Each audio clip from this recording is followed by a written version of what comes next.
Stone Co. Limited. It is up 34% year to date, but even more exciting, this is a request from our community, so we're going to go over this. Stone Co. is a Brazilian payment processing company. They handle all the payment processing for online, offline, streaming it all together in the cloud, everything. It is a $3.6 billion company. We're going to take a look at it. So in this video, guys, no matter where you are, whether you're a beginner investor or an advanced investor or somewhere in between, there'll be something for you in this video.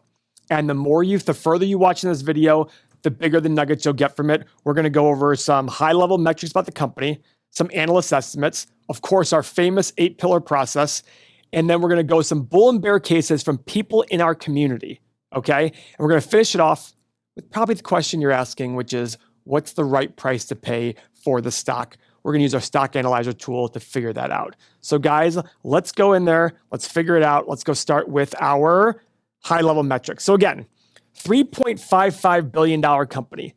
That means if you want market cap, that means if you wanted to buy every share outstanding, that's what you're going to pay. Now, their 5-year average net income is $5.5 million. I don't like that so much. That makes their 5-year PE 647. So I'm already like, oh boy. So when it comes to companies that aren't making a lot of money, it could be because they're growing a ton and they have to reinvest a lot of money to grow. And we see that here with their return on invested capital in the last year of 22.4% and their 5-year at 12%. This means they're getting a really good return on the money that's invested in the business. But this number tends to be lower as companies are growing. When they're small and growing, and it's based on the way that this number is calculated. So this actually gives me a lot of hope for the future of this company, saying, hey, they're just probably spending a lot to grow. So I'm cool with. So let's go see if, oh, look at this. Gross profit margin of 70.7%. What does that mean? That means for every extra dollar they sell, 70 cents can go to the bottom line to pay, to give for profit and to pay taxes. That's huge. Now, let's go check out, well, that's interesting. So their average free cash flow in the last 5 years was a negative 71 million, even though their 5-year net income was 5.5 million. So I don't like that. But what I do like is last year they did 238 million in free cash flow versus net income of negative 60 million. So their free cash flow in the last year was bigger than their net income. So let's go see how they're growing. Let's go to their income statement. Oh, there's your growth. Bada bam, bada boom. Look at this. 150 million in 2018, 358, 530, 684, 1.34, 2.38. Huge growth, guys. Big time growth. Net income, they were actually profitable before 2022. That's interesting. That's very interesting. Let me see if there's any write-offs or anything like that. So the question I'd ask is, okay, so look at this. Other income and expenses. It's that line right here. Minus 250, minus 373. These occurred in the last 2 years. Those are big write-offs. That could be the reason. So you got to figure out what those were for. It would have taken them the profit the last 2 years for sure. So if you're investing in this company and if you're in our community, sit there, go into our chat and tell people what that's for, because that's an important aspect that I want everybody to understand about this company. It's important to understand what those write-offs are for. All right. Now, let's go check out their 8 pillars real quick. Remember, guys, if you're part of our community, you can customize your pillars up to 12 pillars. But right now, there's only 3 check marks. Obviously, we talked about this PE and price to free cash flow being insane, but their cash flow has grown. Their net income has declined, but their revenue has grown a ton. They've increased shares. So I'm kind of mixed on this one. I look at this saying, okay, I see positivity here. I see positivity here. This one, it's the last year they had a $250 million write-off, so I get that. I do see positivity. I'm not as worried about the multiples of earnings and free cash flow. Shares outstanding, 12.8, okay. Now, when it comes to companies that are young and growing, I look at this. Price to sales ratio. This is a good way to compare, how does this company compare to other companies in the industry?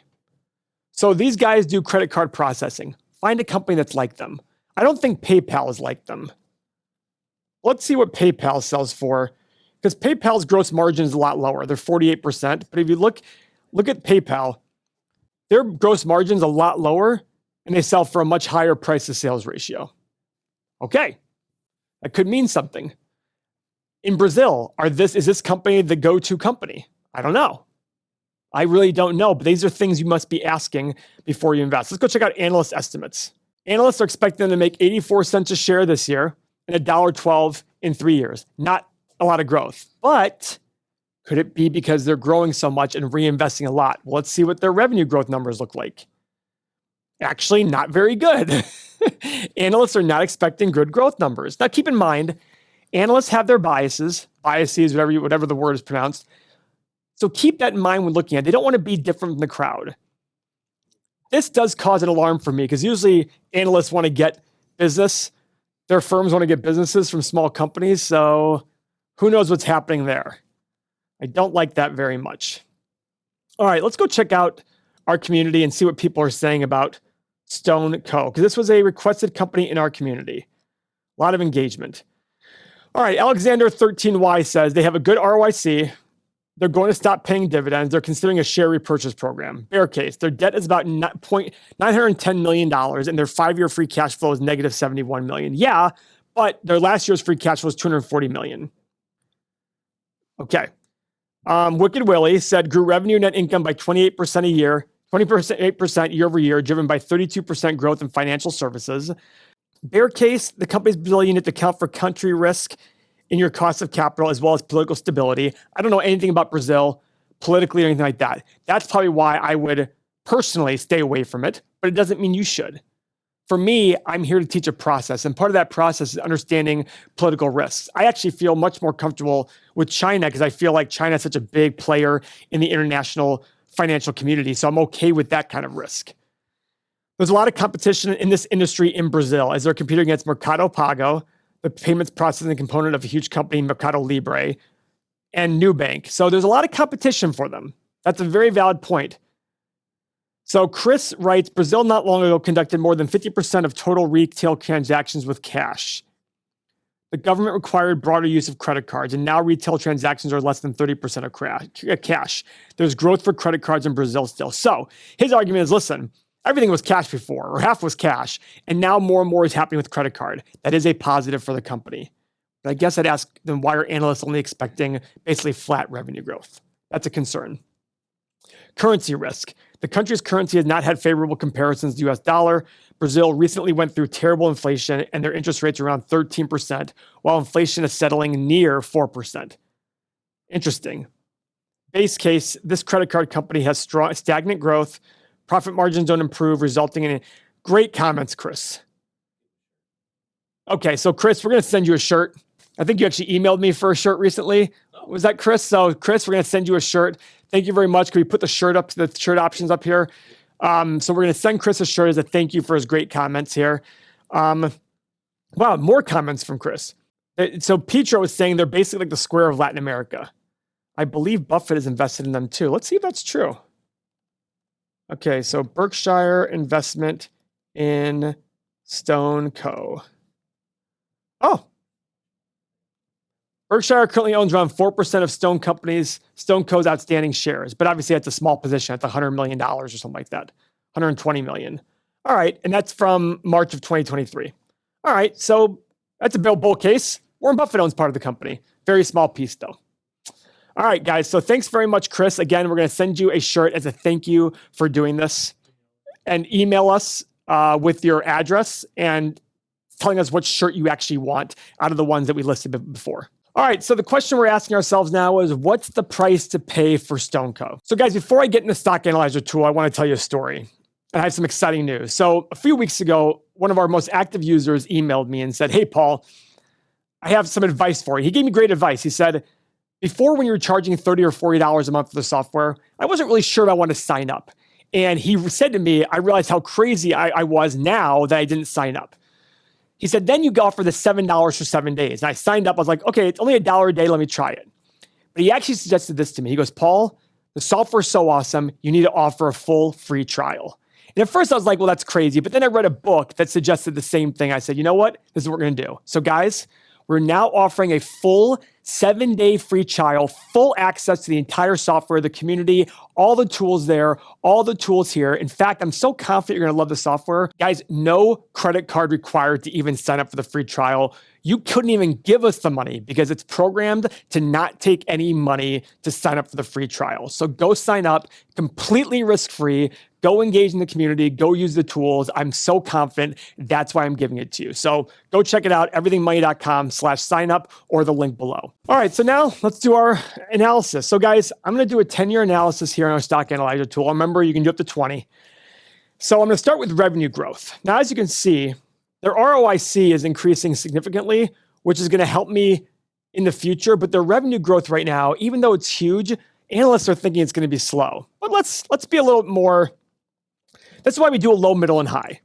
I'm going to do 3, 7, and 11% over the next 10 years. Because even though analysts aren't expecting 3 is kind of like, hey, it's growth of the economy, growth of sales, growth of people going from paying cash to credit cards. So I look at that going, that should be pretty low. Now, profit margin. This is where I have a hard time because there is no profit margin. So we have to make a lot of assumptions here. And I'm going to do a very wide range here. And that's the issue. When a company isn't profitable yet and it's young, you've got to make a very wide range of assumptions. That's the hard part about investing. But it also gives you opportunity if there's mispricing there. So I'm going to do profit margin of 10, 20, and 30%. And the reason being is their free cash flow was 10% last year. So I'm comfortable saying, let's call it 10%, because over long periods of time, profit margin and free cash flow should be pretty similar. And they had big write-offs last year and the last 2 years, so I'm okay with this. I'm going to do the same thing for free cash flow, 10, 20, and 30%. Because if you saw, PayPal does about 15% on profit margin and 20% on free cash flow with only 48% gross margin. So maybe this could be much better. Now, PE. What's the multiple of earnings and free cash flow that you think this company will sell for at the end of 10 years, at the end of our analysis? We don't know it. But obviously, you want to start somewhere. So I always start at the market average of 15 or 16. I go up for high ROIC, high growth companies that have a good moat, and you go down for the opposite. Question is here, what do we have? Well, I don't know, because it's a foreign company, it's Brazil. We don't know things like, so let's just go with 12, 15, and 18 for both. This is what's great about the software. You can put your own assumptions in. I don't know what your assumptions will be, and you probably disagree with my assumptions, and I'm okay with that. And if you're in our community watching this video, go back into the WBD chat and show me what your assumptions were. Just take a screenshot and send it in there, or just tell me what your assumptions were by typing it out, because I really do want to hear them. Now, finally, what is your desired return? You can get 9 or 10% by investing in a long-term ETF if history proves to be the same as the past, if the future is the same as the past. So what return do you need to go invest in a growing, fast-growing company that's in Brazil? I don't know. That's up to you. But for me, I want a big return because I have a lot of good options here in the US of companies that are in my backyard. So for me to go to Brazil, I want a high return. I'm actually going to go with 14, 17, and 20% returns. These are huge numbers. And after I hit the analyze button, you're going to see it probably very, very low prices. But that's the key to investing. It's all about deciding what assumptions do you put for the future. It is on you to decide for that. And everybody's is different. So I just ask you to stick around for 1 or 2 minutes longer because I want to explain the numbers to you. Remember, the numbers that pop up aren't what the company is worth. It's what it's worth to me. When you put your numbers in here, you're saying, what's the company worth to me, to you? That's what's awesome about the software. So hit the analyze button. The stock is currently at 11.37. Oh, wow. Holy cow. A low price of 7, high price of 32, a middle price of 18. Now I see why it's so important to the community. So guys, if you pay today's price and the low assumptions occur, you're going to make 7%. If you pay today's price and the middle assumptions occur, you're going to make 25%. And if the high assumptions occur, 40% return. So there's a lot of upside to this company. Guys, in the community, thank you for recommending it. I do think we have to engage this company more in this community. Thanks a lot. And don't forget to sign up 7 days for free. Full access. Thanks a lot.